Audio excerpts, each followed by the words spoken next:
Hi, this is Thermic Light. I've often thought to myself about the indifference of the universe, and no matter how hard we may try to resist it, our efforts will always be in vain. Either you accept physical laws or you will be made to comply. It is and does what it does. A humbling thought, to say the least. Similarly, this is how I view women in dangerous and physical jobs. Now, it isn't my opinion that the physical faculty of women is clearly inferior to that of the typical man. This is a well documented fact for all to see. Even when either sex has the same opportunity to excel in their best ability in sports, we notice women are noticeably lagging behind their male counterparts, as one would expect. Yet this hasn't stopped women being employed in jobs where physical strength and stamina is critical, jobs such as military combatants, the police force, and firefighting. Now, these are serious jobs. Just look at the continuing numbers of men who have suffered serious injuries and died in these dangerous fields. Men who have honorably, and unfortunately numerous times, frivolously died to fight for an ideal that meant something to them. As a result, many men in past and present are unwilling to fight in war endeavors. Given the reality of these circumstances, why then should we accept women in these professional fields? Generally speaking, do you think a woman would be better or parallel a man's effort? To put a few examples, how well do you think a woman could immobilize this guy? Or how about this happy chap? Or how about fighting conditions like this? Or how about this guy here, who while carrying all this equipment is expected to also be capable of moving another soldier with the same load? To be fair, women have fought in combat, but by my knowledge these circumstances only really pop up in history when men and objectives are dire. An example being the near takeover of Moscow by Germany in World War II. As honorable as these Soviet women were, they had been chiefly used once the country was in near defeat, and not during the start of the conflict. Even still, I think women today could learn a lot from the sacrifice of Soviet women, if nothing else but to be more humble and appreciative of what men have done in all nations to shelter women in such grueling circumstances. Yet, in today's society, we are led to believe, chiefly by feminists, that women are parallel or potentially better than men at any job. But why is it typically the more glamorous jobs that they really care to advocate for, specifically the kinds that have built a reputation of glory and where you can achieve honors? Why don't we hear so much in the way of advocacy when compared to the construction of buildings? What is wrong with being a bricklayer? That job too has its own physical demands and risks. Yet it is even easier to earn that job so long as you can consistently carry equipment and move bricks all day. Having already said that women can't compete with men athletically, it then should also stand to reason that their competencies in physical jobs are going to lag as well. I often get the impression from people that so long as a woman can train, then she can beat a man.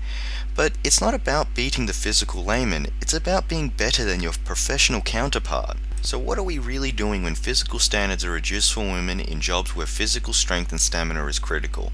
As harsh as it might sound to some, we are in those circumstances accepting incompetence in said fields, incompetence that has been introduced by the travesty of equality. When the issue of reality is a fundamental constraint to the idea of equality, we then must abandon or at least adjust it accordingly, because a burning building doesn't care about equality, nor does physical violence. Instead, we just need the job done efficiently and effectively. When lives are at risk, it is then more about how to best keep them safe, instead of caring about what sex is doing the work. When we accept women in said fields for the sake of diversity, we are then putting more lives in jeopardy.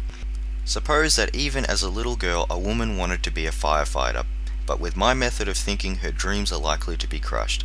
Well, tough luck. While growing up, and even now, I have many dreams of my own that I can't possibly pursue because of my age and money. Ultimately, I still have to put into question whether I am even capable of doing these dreams properly. These ultimate realities are a fact of life, but feminists would rather risk the lives of people than to accept the reality of a woman's physical capabilities.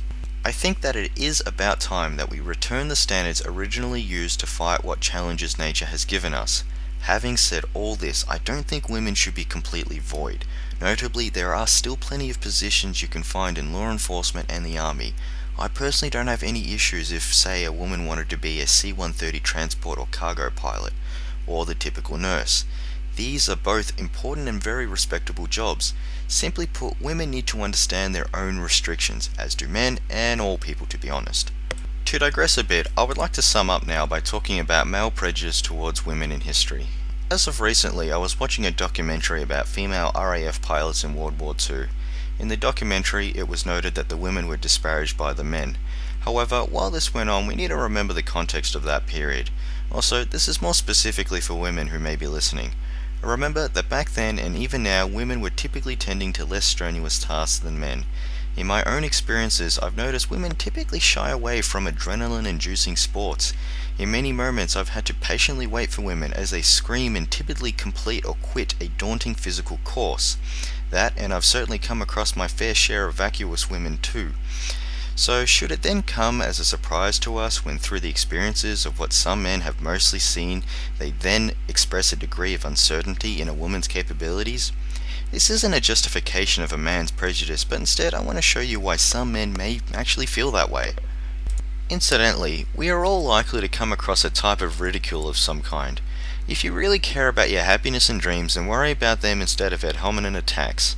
Just imagine if Copernicus was so disheartened by the geocentric Catholics that he withdrew his heliocentric model of the solar system. Had he been as thin-skinned as some women today, our species would have only suffered more by religious bigotry. Yet this shouldn't be an excuse to behave incorrigibly. Regarding back to the female pilots, it needs to be said that there was acceptance by many men of women who wanted to fly. This is obvious because how else would they have learned how to?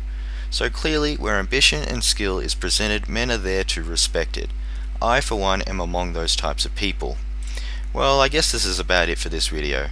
Honestly, if anyone feels that I'm wrong, then go ahead and tell me why. I'm more than happy to keep an open dialogue on my videos. Take care and thanks for watching.